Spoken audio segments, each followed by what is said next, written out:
Thank you, thank you.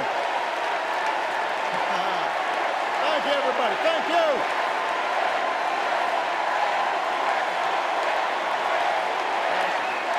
Thank you. All right. That's enough. Thank you. Chicago! It's good to be home. It is good to be home, and I don't know about you, but I'm feeling fired up.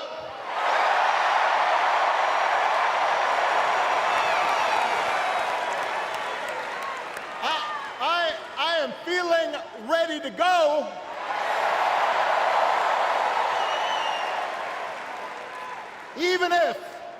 Even if I am the only person stupid enough to speak after Michelle Obama.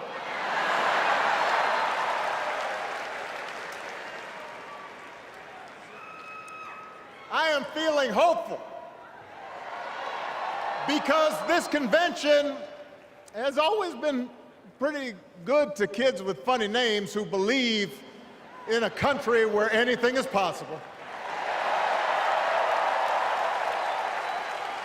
Because we have a chance to elect someone who has spent her entire life trying to give people the same chances America gave her. Someone who sees you and hears you and will get up every single day and fight for you. The next president of the United States of America, Kamala Harris.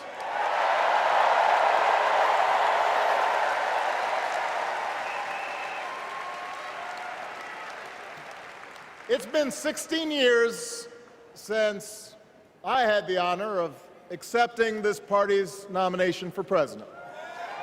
And I know that's hard to believe because I have not aged a bit.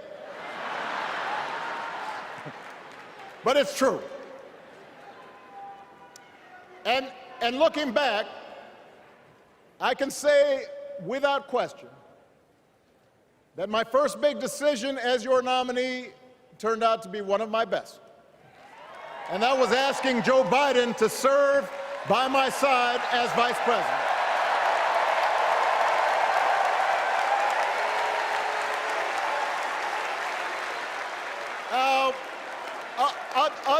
Other than some common Irish blood, Joe and I come from different backgrounds. But we became brothers. And as we worked together for 8, sometimes pretty tough years, what I came to admire most about Joe wasn't just his smarts, his experience. It was his empathy and his decency and his hard-earned resilience, his unshakable belief that everyone in this country deserves a fair shot.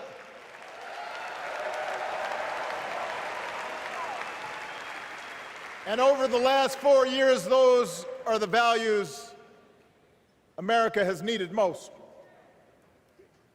At a time when millions of our fellow citizens were sick and dying, we needed a leader with the character to put politics aside and do what was right.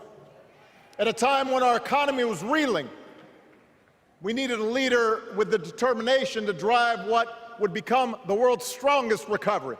15 million jobs, higher wages, lower health care costs. At a time when the other party had turned into a cult of personality, we needed a leader who was steady and brought people together and was selfless enough to do the rarest thing there is in politics, putting his own ambition aside for the sake of the country.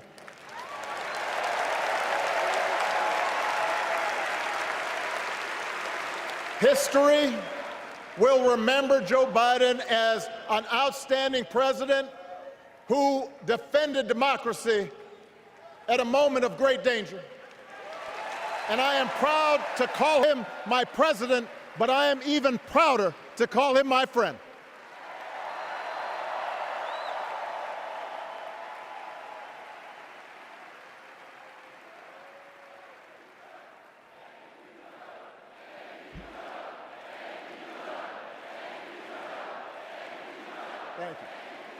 Now,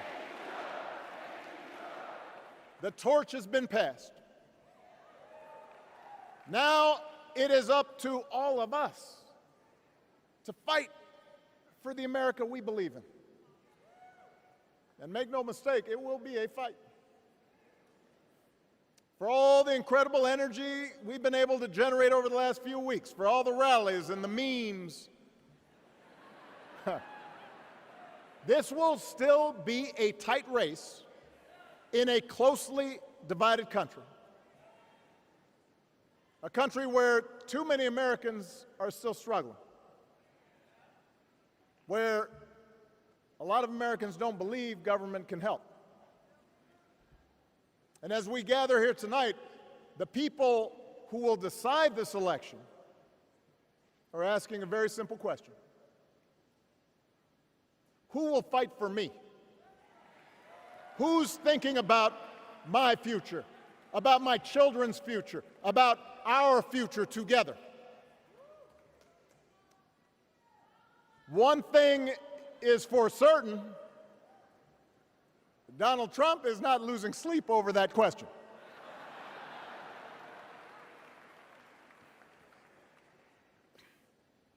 Here's a 78-year-old billionaire who has not stopped whining about his problems since he rode down his golden escalator 9 years ago.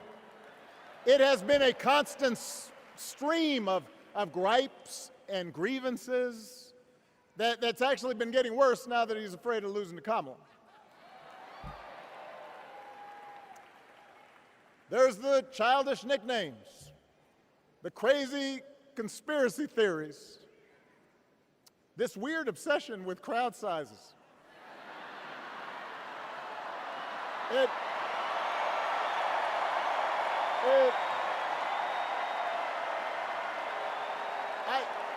It just goes on and on and on. The other day I heard someone compare Trump to the neighbor who keeps running his leaf blower outside your window every minute of every day.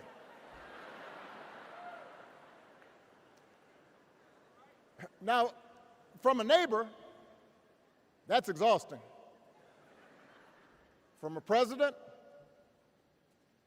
it's just dangerous.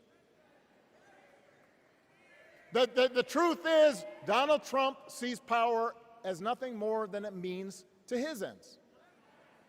He wants the middle class to pay the price for another huge tax cut that would mostly help him and his rich friends. He killed a bipartisan immigration deal written in part by one of the most conservative Republicans in Congress that would have helped secure our southern border because he thought trying to actually solve the problem would hurt his campaign. He doesn't. Do not boo. Vote.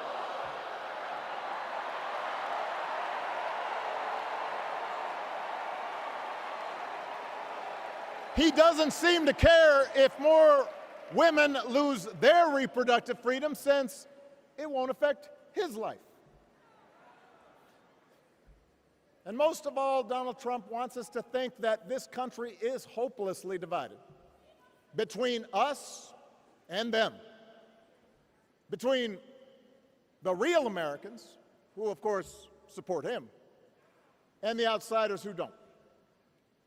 And he wants you to think that you'll be richer and safer if you will just give him the power to put those other people back in their place.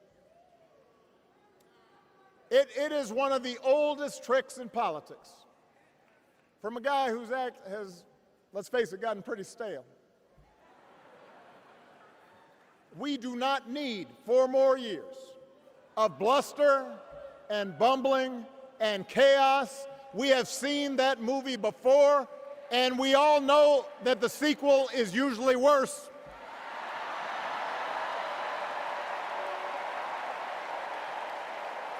America's ready for a new chapter. America's ready for a better story. We are ready for a President Kamala Harris.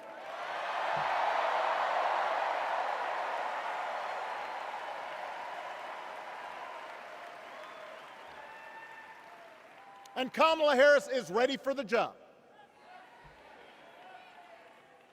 This is a person who has spent her life fighting on behalf of people who need a voice and a champion. As you heard from Michelle, Kamala was not born into privilege. She had to work for what she's got. And she actually cares about what other people are going through. She's not the neighbor running the leaf blower. She's the neighbor rushing over to help when you need a hand. As a prosecutor, Kamala stood up for children who had been victims of sexual abuse. As an attorney general of the most populous state in the country, she fought big banks and for-profit colleges, securing billions of dollars for the people they had scammed. After the home mortgage crisis, she pushed me and my administration hard to make sure homeowners got a fair settlement. Didn't matter that I was a Democrat. Didn't matter that she had knocked on doors for my campaign in Iowa. She was going to fight to get as much relief as possible for the families who deserved it.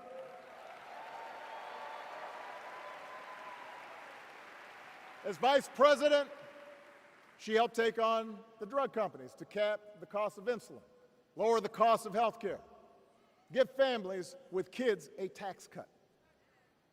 And she is running for president with real plans to lower costs even more and protect Medicare and Medicaid and sign a law to guarantee every woman's right to make her own health care decisions.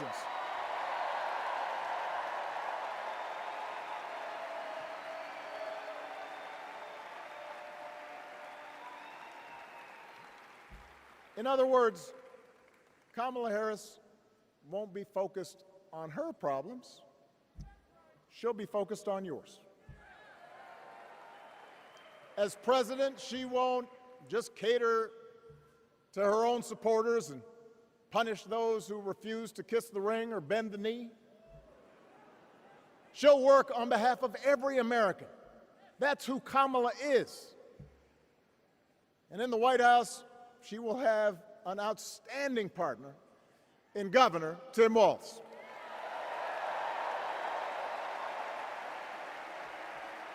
Let me tell you something.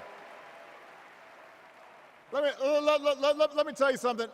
I love this guy. Tim is the kind of person who should be in politics.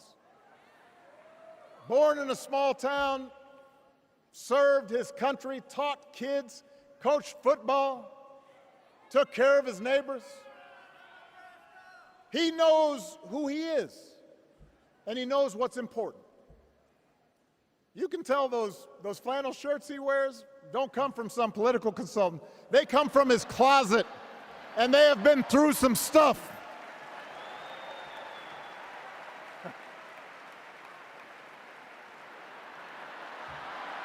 They have been through some stuff. That's right.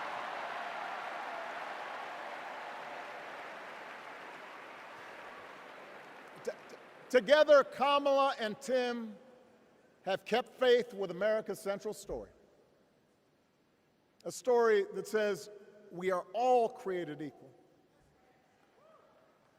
All of us endowed with certain inalienable rights, that everyone deserves a chance, that even when we don't agree with each other, we can find a way to live with each other. That's Kamala's vision. That's Tim's vision. That's the Democratic Party's vision. And our job over the next 11 weeks is to convince as many people as possible to vote for that vision. Now, it won't be easy. The other side knows it's easier to play on people's fears and cynicism, always has been. They will tell you that government is inherently corrupt, that sacrifice and generosity are for suckers. And since the game is rigged, it's okay to take what you want and just look after your own. That's the easy path. We have a different task. Our job is to convince people that democracy can actually deliver. And in doing that, we can't just point to what we've already accomplished. We can't just rely on the ideas of the past. We need to chart a new way forward to meet the challenges of today. And Kamala understands this. She knows, for example, that if we want to make it easier for more young people to buy a home, we need to build more units and clear away some of the outdated laws and regulations that made it harder to build homes for working people in this country. That is a priority, and she's put out a bold new plan to do just that.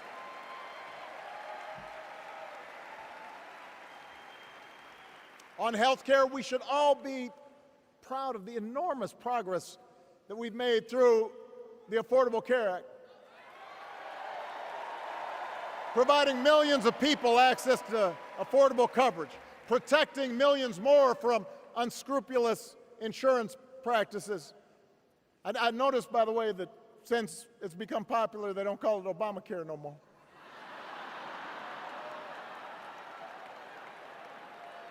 But Kamala knows we can't stop there, which is why she'll keep working to limit out-of-pocket costs. Kamala knows that if we want to help people get ahead, we need to put a college degree within reach of more Americans. But she also knows college shouldn't be the only ticket to the middle class. We need to follow the lead of governors like Tim Walz, who said, if you've got the skills and the drive, you shouldn't need a degree to work for state government. And in this new economy, we need a president who actually cares about the millions of people all across this country who wake up every single day to do the essential, often thankless work, to care for our sick, to clean our streets, to deliver our packages. We need a president who will stand up for their right to bargain for better wages and working conditions. And Kamala will be that president.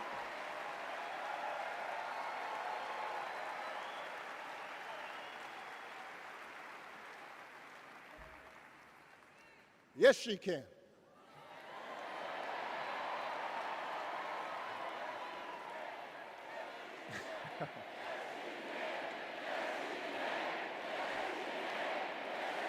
Yes, she can. A Harris-Walz administration can help us move past some of the tired old debates that keep stifling progress, because at their core, Kamala and Tim understand that when everybody gets a fair shot, we are all better off. They understand that when every child gets a good education, the whole economy gets stronger.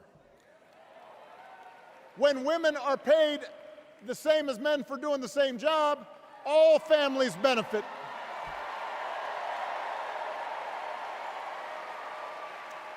They understand that we can secure our borders without tearing kids away from their parents, just like we can keep our streets safe while also building trust between law enforcement and the communities they serve and eliminating bias. That will make it better for everybody.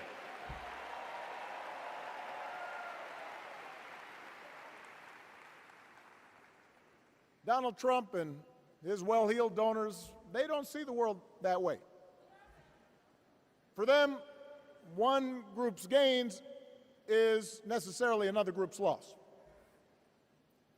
For them, freedom means that the powerful can do pretty much what they please, whether it's fire workers trying to organize a union, or put poison in our rivers, or avoid paying taxes like everybody else has to do.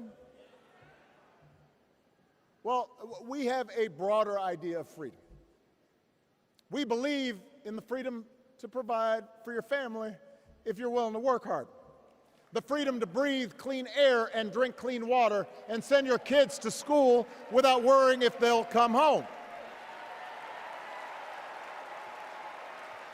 We believe that true freedom gives each of us the right to make decisions about our own life how we worship, what our family looks like, how many kids we have, who we marry. And we believe that freedom requires us to recognize that other people have the freedom to make choices that are different than ours. That's okay.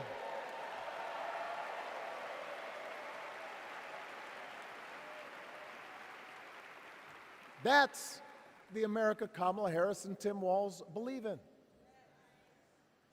An America where we, the people, includes everyone. Because that's the only way this American experiment works. And despite what our politics might suggest, I think most Americans understand that. Democracy isn't just a bunch of abstract principles and dusty laws in some book somewhere. It's the values we live by. It's the way we treat each other, including those who don't look like us, or pray like us, or see the world exactly like we do.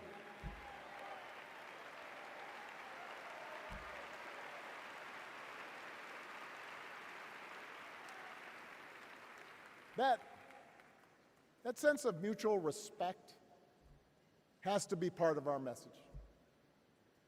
Our politics have become so polarized these days that all of us across the political spectrum seem so quick to assume the worst in others, unless they agree with us on every single issue. We start thinking that the only way to win is to scold and shame and out-yell the other side. And after a while, regular folks just tune out, or they don't bother to vote. Now, that approach may work for the politicians who just want attention and thrive on division, but it won't work for us to make progress on the things we care about, the things that really affect people's lives. We need to remember that we've all got our blind spots and contradictions and prejudices, and that if we want to win over those who aren't yet ready to support our candidates, we need to listen to their concerns and maybe learn something in the process. After all, if a parent or grandparent occasionally says something that makes us cringe, we don't automatically assume they're bad people.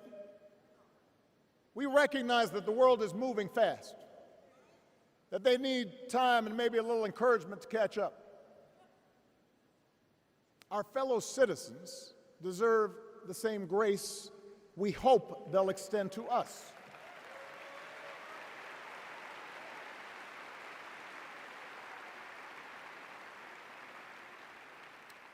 That's how we can build a true democratic majority, one that can get things done. And by the way, that does not just matter to the people in this country. The rest of the world is watching to see if we can actually pull this off.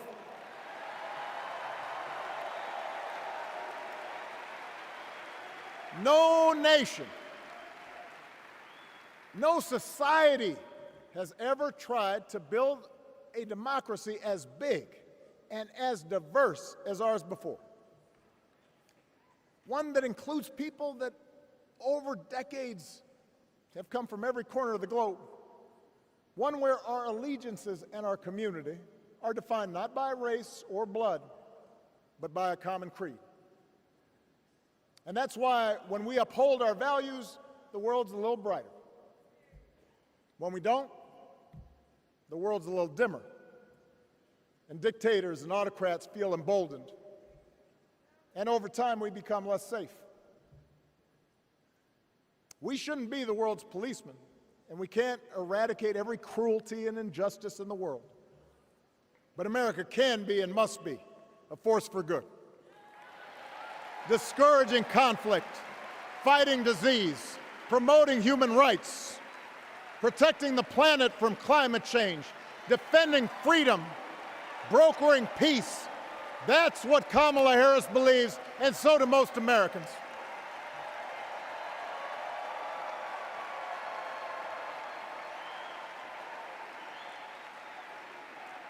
Now,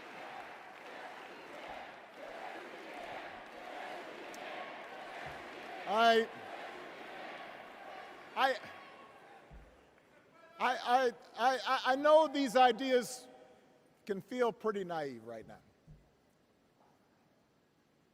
We live in a time of such confusion and rancor, with a culture that puts a premium on things that don't last. Money, fame, status, likes. We chase the approval of strangers on our phones. We build all manner of walls and fences around ourselves, and then we wonder why we feel so alone. We don't trust each other as much because we don't take the time to know each other. And in that space between us, politicians and algorithms teach us to caricature each other and troll each other and fear each other. But here's the good news, Chicago. All across America, in big cities and small towns, away from all the noise, the ties that bind us together are still there. We still coach Little League and look out for our elderly neighbors. We still feed the hungry in churches and mosques and synagogues and temples. We share the same pride when our Olympic athletes compete for the gold. Because the vast majority of us do not want to live in a country that's bitter and divided. We want something better. We want to be better. And the joy and the excitement that we're seeing around this campaign tells us we're not alone. You know, I've spent a lot of time thinking about these past few months because, as Michelle mentioned, this summer we lost her mom, Ms. Marion Robinson. And I don't know that anybody has ever loved their mother-in-law any more than I love mine. Mostly it's because she was funny and wise and the least pretentious person I knew. That, and she always defended me with Michelle when I messed up. I'd hide behind her.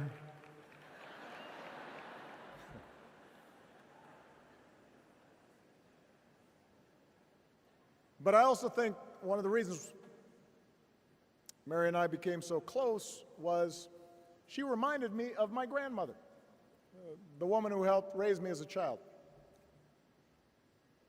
And on the surface, the two of them did not have a lot in common. One was a black woman from right here, south side of Chicago, right down the way.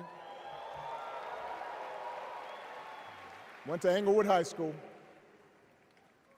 The other was a little old white lady born in a tiny town called Peru, Kansas. Now, I know there aren't that many people from Peru.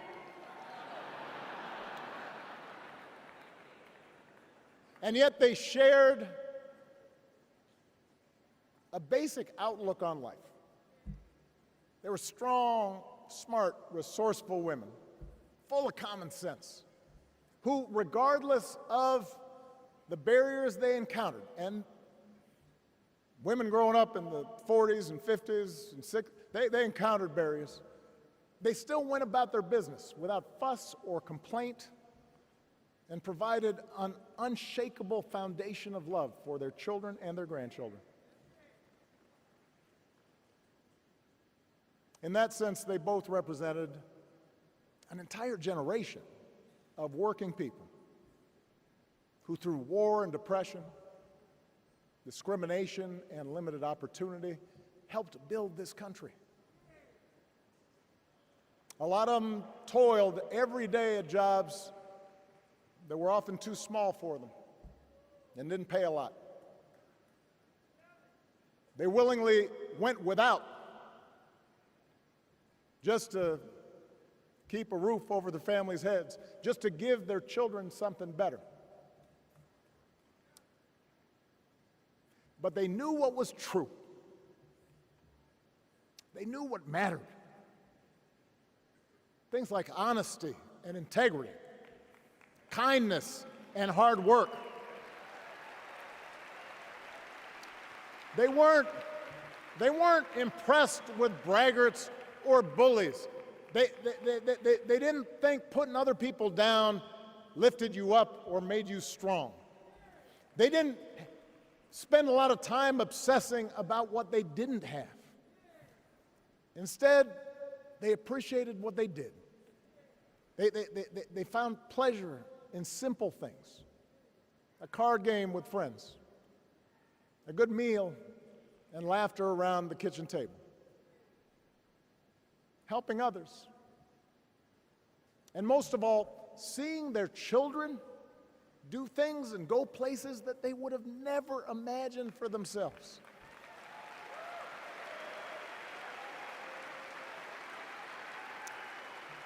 Whether you are a Democrat or a Republican or somewhere in between, we have all had people like that in our lives.